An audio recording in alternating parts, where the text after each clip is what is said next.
Bonjour à tout le monde, je m'appelle Ibrahima Diagne, je suis conseiller municipal à la commune de Yeumbeul Nord. Par ailleurs, je suis le coordonnateur du collectif des conseils municipaux de la commune de Yeumbeul Nord pour une gestion transparente. Donc je m'en vais sans plus tarder vous lire la déclaration liminaire. Élu depuis plus de 2 ans à la tête de la commune de Yeumbeul Nord, le maire Babacar Ndao se caractérise aujourd'hui par une gestion opaque, une malgouvernance constatée, un défaut de communication criard et un manque d'ambition avéré.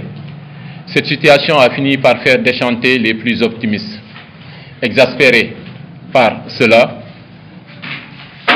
35 conseils se sont réunis, dont 3 adjoints au maire, pour demander au maire Babacar Ndao de changer de fusil d'épaule et d'éclairer la lanterne des Yeumbeuloises et des Yeumbeulois sur les points suivants. L'audit du foncier.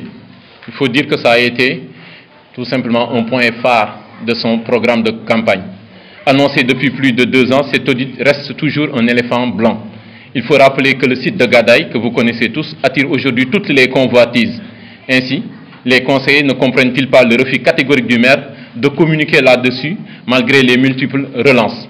À cela s'ajoute sa volonté obstinée d'octroyer 5000 m² d'une valeur de plus d'1 milliard de francs CFA pour une station d'essence à la compagnie Oryx dans des conditions nébuleuses.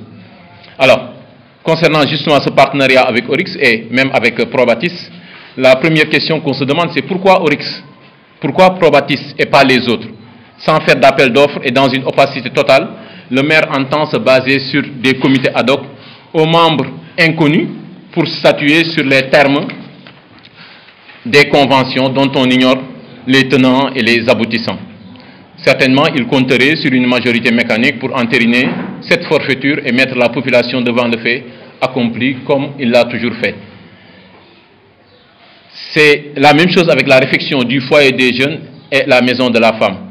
Malgré les DRP systématiques à la place des appels d'offres, ces 2 projets constituent une véritable nébuleuse. Absence de devis, absence de plan, absence de tableau d'affichage. Alors que la réfection du foyer des jeunes a déjà englouti 140 millions. 140 millions. Et ça peine toujours à être concrétisé et réceptionné. Il y a aussi la maison de la femme qui a déjà englouti 15 millions. De plus, on ignore totalement jusqu'à présent, jusqu'au moment où je vous parle, le taux d'exécution des travaux. Qu'est-ce qui a été fait? Qu'est-ce qui reste à faire? Mystère et boule de gomme.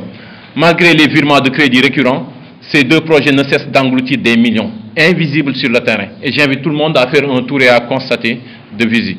Compte tenu de tous ces manquements, le collectif invite les corps de contrôle de l'État, que ce soit l'OFNAC, la Cour des comptes, etc., à s'intéresser à la gestion nébuleuse de la commune.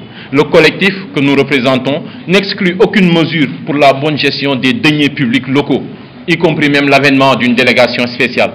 Voilà, mesdames, mesdemoiselles, messieurs, quelques points, sans compter les retards inexpliqués sur les travaux du stade municipal, la nébuleuse qui entoure les contrats ficelés de manière douteuse avec des partenaires tels que CNDD, Alpha DF, Yeumbeul Nord, Préfa et ça, qui viennent justifier cette impasse dans laquelle le maire Babacar Ndao a précipité la commune de Yeumbeul Nord. Je vous remercie de votre aimable attention.